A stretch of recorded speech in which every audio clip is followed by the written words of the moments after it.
Kredipo adalah sebuah aplikasi pinjaman online atau pinjol dari kredit yang telah mendapatkan izin resmi dari Otoritas Jasa Keuangan. Walaupun menawarkan kemudahan dalam pengajuan dan suku bunga yang rendah, kalian juga harus perlu memahami konsekuensi yang akan timbul jika terjadi kegagalan pembayaran. Nah, di video kali ini gue akan membahas resiko gagal bayar di aplikasi Kredipo dari denda hingga kunjungan DC lapangannya. Untuk penjelasannya, simak video berikut ini. Siapa yang tidak mengenal Kredipo, teman-teman ya? Ini adalah salah satu aplikasi pinjaman yang berbasis online, teman-teman. Ya, aplikasi Kredipo Buy Now Pay Later, di mana ini adalah salah satu kredit yang telah mendapatkan izin resmi dari Otoritas Jasa Keuangan dan API. Ya, Kredipo merupakan salah satu platform pinjol yang sah dan menawarkan suku bunga yang terjangkau berkisar antara 0% hingga 2,6%. Walaupun menawarkan kemudahan dalam pengajuan dan suku bunga yang rendah, kalian juga harus memahami konsekuensi yang akan timbul jika terjadi kegagalan pembayaran. Ini adalah resiko yang harus kalian hadapi ketika kalian gagal bayar di aplikasi Kredipo. Nah, yang pertama, skor BI checking yang buruk. Nah, Kredipo adalah aplikasi pinjaman online dan pay later yang memiliki izin dari Otoritas Jasa Keuangan.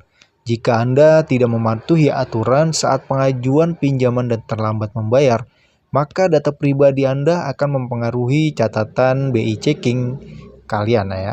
Ini bisa menyebabkan skor BI checking juga menjadi buruk dan sulit untuk mengajukan pinjaman di masa yang akan datang.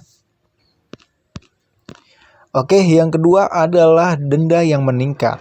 Menurut informasi dari situs resmi Kredipo ya, bahwa bunga keterlambatan sebesar 4% per hari, per 30 hari.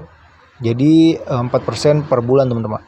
Selain itu ada biaya keterlambatan sebesar 6% per 30 hari atau per 1 bulan dari jumlah tagihan yang melewati tanggal jatuh tempo. Ini berarti semakin lama Anda terlambat membayar, maka semakin besar juga denda yang kalian hadapi. Tapi di Kredipo ini ya, mungkin ada beberapa tagihan ketika kalian telat bayar, itu dendanya diakumulasikan dalam 1 bulan. Misalkan teman-teman telat 1 hari nih, nah itu masuknya udah 1 bulan dendanya, gitu teman-teman. Oke, yang ketiga adalah debt collector lapangan. Nah, ini adalah salah satu resiko mungkin yang terberat ketika kalian gagal bayar di aplikasi Kredipo. Karena pada dasarnya di aplikasi Kredipo ini debt collectornya itu sangat banyak, teman-teman ya, dibandingkan dengan pinjaman online lain. Karena Kredipo adalah perusahaan yang besar juga, dan dia untuk pihak ketiga atau debt collector lapangannya itu tidak menyewa yayasan, tapi dari debt collector, tapi dari perusahaan Krediponya sendiri, teman-teman. Nah, jika Anda tidak membayar tagihan Kredipo sesuai tanggal jatuh temponya, akun Anda yang pertama itu akan diblokir. Namun tidak berarti utang lunas ya kalau diblokir itu. Nah, Kredipo akan memerintahkan pihak ketiga debt collector untuk mendatangi alamat Anda dan melakukan penagihan sesuai dengan jumlah utang, bunga, dan denda yang berlaku pada saat itu. Nah, itu teman-teman. Nah, untuk menghadapi debt collector lapangan Kredipo, ini gue berbagi pengalaman aja ya. Yang pertama, kalau kalian disamperin gitu ya, kalian hadapi aja, kalian jawab jujur aja. Misalkan belum ada dananya, ya ngomong aja teman-teman. Karena untuk di aplikasi Kredipo ya, yang gue katakan tadi, debt collectornya itu sangat banyak ya. Kemungkinan dari beberapa minggu kalian tidak bisa membayar, itu debt collector bakalan datang ke rumah kalian lagi. Misal ya, kalian hutang di aplikasi Kredipo telat bayar selama 2 bulan. Ya, tiba-tiba debt collector datang nih.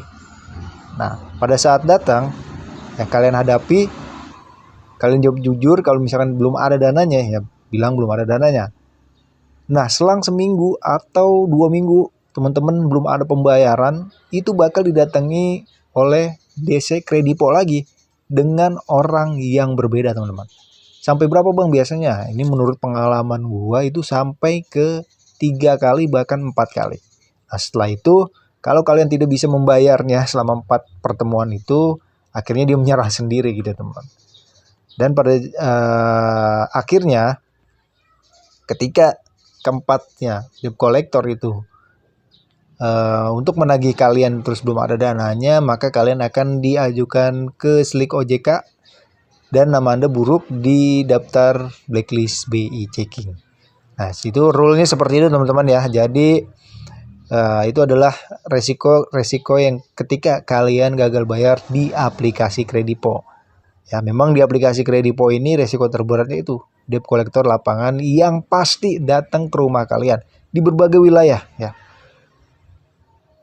Apalagi di kota-kota besar itu banyak sekali debt collector ya teman-teman.